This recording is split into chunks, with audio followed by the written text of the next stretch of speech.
Bú! Tinha que enxergar muito bem. Mas eu sempre Bú! Bú! Mas Ângela tomou gosto pela profissão. Bú! E mais de 6.000 casos de adultério descobertos. Bú! Nesse tempo, os métodos mudaram. Por exemplo, Bú! simples bolsa de mulher como esta. Bú! Comprometedoras. Bú! O único problema é a popularização das microcâmeras. Bú!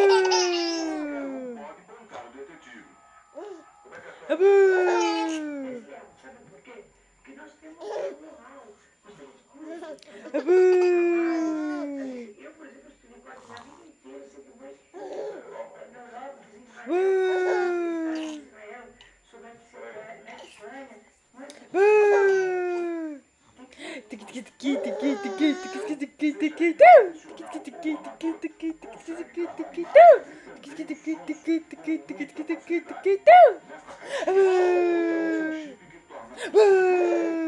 Toda a conversa de uma sala.